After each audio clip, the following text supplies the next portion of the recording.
Hello students, welcome to Education Hub. The Rise of the Nationalism in Europe চ্যাপ্টারটার next series নিয়ে আমি আজকে আবার ভিডিওটা বানাচ্ছি।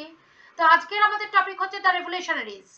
এই রেভলিউশনারিজ যে পার্টটা রয়েছে এটা বেসিক্যালি কোনো ব্রড কোশ্চেন হিসেবে দেবে না কখনোই, এখান থেকে শর্ট শর্ট কোশ্চেন দিতে পারে। তাই জন্য আমি যেই পয়েন্টগুলোতে আমি একটু হাইলাইট করেছি সেই পয়েন্টগুলোতেই আমি ফোকাস করে তোমাদের রিড করে বুঝিয়ে দেবো যে কোন জায়গাগুলো থেকে কোশ্চেনটা দিতে পারে। এখানে বেসিক্যালি যাকে নিয়ে লেখা হয়েছে, যে রেভলিউশনারিজ এর নাম নিয়ে লেখা হয়েছে সেটা হচ্ছে জোসেফ ম্যাজিনি, যার কথা আমরা পরবর্তী পার্টেও কিন্তু আবার পড়বো। ইউনিফিকেশন অফ ইটালি যখন পড়বো তখন আমরা এর সম্পর্কে আরো কিছু জানতে পারবো। তো বেসিক্যালি এই রেভলিউশনারিজরা কি চেয়েছিল? এরা চাইতো যে দেশের মধ্যে একটা রেভলিউশন আসুক, এরা চাইতো সমাজে একটা পরিবর্তন আসে। সমাজে প্রিভিলেজেস গুলো কেন শুধুমাত্র প্রথম দুটো স্ট্রেটা বা প্রথম দুটো যে স্টেট আছে তারাই উপভোগ করবে, কেন পোর পিপলরা পাবে না? এটার জন্যই কিন্তু এরা মেইনলি লড়েছিল। ইউরোপে এরা বিভিন্ন জায়গায় সিক্রেট সোসাইটি করে বেড়াতো, যেরকম করে আমাদের ইন্ডিয়াতে আমাদের যে রেভলিউশনারিজরা ছিলেন, যারা কিনা লুকিয়ে চুরিয়ে বিভিন্ন ভাবে ছোট ছোট সিক্রেট মিশন তারা করে যেত, ঠিক অ্যাজ ইট ইজ তারা এখানে ইউরোপেও এরা কিন্তু এই চেঞ্জটা আনার জন্য, দেশে একটা পরিবর্তন আনার জন্য কিন্তু ওরা লড়ে গেছিল। তো যে পয়েন্টগুলো ইম্পর্টেন্ট সেই জায়গাটাই আমি ফোকাস করে রিড করে দিচ্ছি তোমাদের জন্য। To be revolutionary at that time meant a commitment to oppose monarchical forms that had been established after the Vienna Congress and to fight for liberty and freedom. তার মানে কি, যেই চেঞ্জেসটা আনলো ভিয়েনা কংগ্রেস, তার মানে কি ওরা আবার ফিরিয়ে মোনার্কিক্যাল সিস্টেমটাকে আবার ফিরিয়ে এনেছিল। এখন রেভলিউশনারিজের মেন লক্ষ্য ছিল এই মোনার্কিক্যাল সিস্টেমটাকে দূর করে একটা ডেমোক্রেসিকে সামনে আনা, সেটাই এখানে বলেছে। Most of these revolutionaries also saw the creation of nation state as a necessary part of the struggle for freedom. তখন তারা বুঝেছিল, এরা বুঝে গেছিল যে আমাদের ফ্রিডম পেতে গেলে আমাদের নেশন স্টেট তৈরি করতে হবে। নেশন স্টেট কথাটা মানে আমি আগেও বুঝিয়েছি যে এমন একটা স্টেট যেখানে থাকবে পুরো স্ট্যান্ডার্ডাইজড একটা সিস্টেম, একটা সেন্ট্রালাইজড অ্যাডমিনিস্ট্রেশন সিস্টেম, যেখানে রাজা বলে কিছু থাকবে না, যেখানে সিটিজেনকে একটা সাবজেক্ট হিসেবে ধরা হবে না, সিটিজেনের একটা মুখ্য ভূমিকা থাকবে। লাইক এটাকেই ওরা মেইনলি বলতে চেয়েছে যে ডেমোক্রেসিটাকে তারা এস্টাবলিশ করতে চেয়েছিল, মোনার্কিক্যাল সিস্টেমটাকে দূর করে দিয়ে সমাজ থেকে এস্টাবলিশ করতে চেয়েছিল ডেমোক্রেসি, এস্টাবলিশ করতে চেয়েছিল ফ্রিডম, এস্টাবলিশ করতে চেয়েছিল একটা লিবারাল ন্যাশনালিস্ট একটা nation.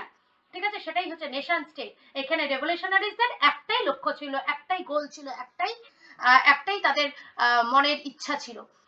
One such individual was the Italian revolutionary Joseph Mazzini, born in Genoa in 1805. He became a member of the secret society at the Carbonari. সে বিভিন্ন রকম secret সোসাইটির একজন সদস্য ছিল। As a young man of 24, he was sent into exile in 1831 for attempting a revolution in Liguria.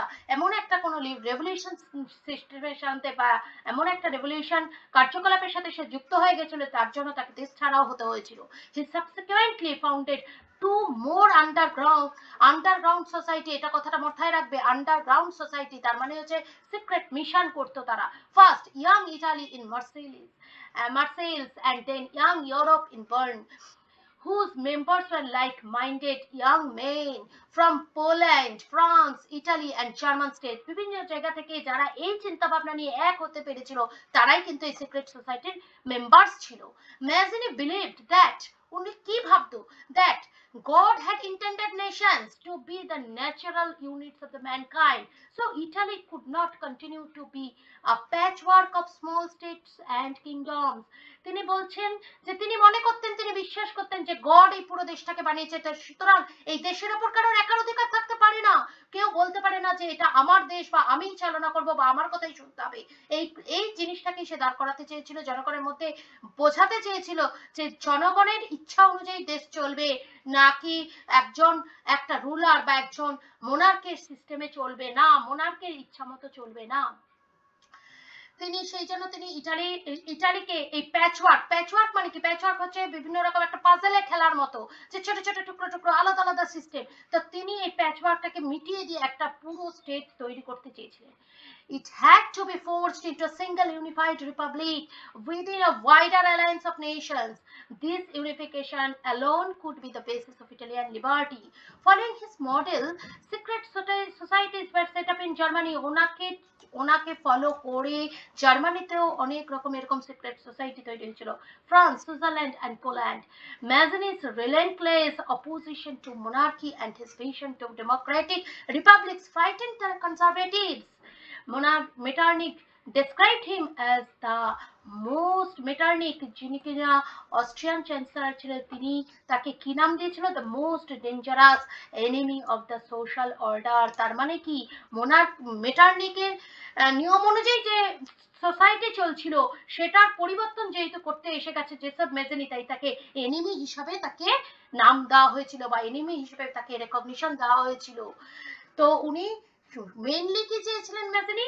তার পুরো যে যুদ্ধটা, তার যে পুরো এই চেষ্টাটা কার বিরুদ্ধে ছিল? কনজারভেটিভ চিন্তা ভাবনার বিরুদ্ধে ছিল, মোনার্কিক্যাল সিস্টেমের বিরুদ্ধে ছিল, ফ্রিডম করার সপক্ষে ছিল, ফ্রিডম আনতে চেয়েছিল, জনগণকে একটা জায়গা দিতে চেয়েছিল, দেশটাকে স্বাধীন করে একটা গোটা স্বতন্ত্র একটা দেশ তৈরি করার জন্য উনি উঠে পড়ে লেগেছিলেন। উনি ওনার দেশ ইটালির জন্য উনি করেছিলেন।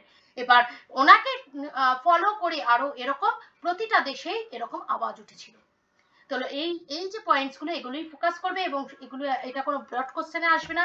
তাও একটা কোশ্চেন আমি তোমাদের একটুখানি বলে রাখতে চাই, যে একটা তোমরা পড়ে রাখতে পারো, সেটা হচ্ছে what were the objectives of the liberal revolutionaries in Europe? That's it. Thank you very much. Next video নিয়ে আবার চলে আসবো। তোমরা তার জন্য আমার ভিডিওগুলো পরপর দেখবে যাতে কিনা তোমরা বুঝতে পারো। ওকে, চলো টাটা।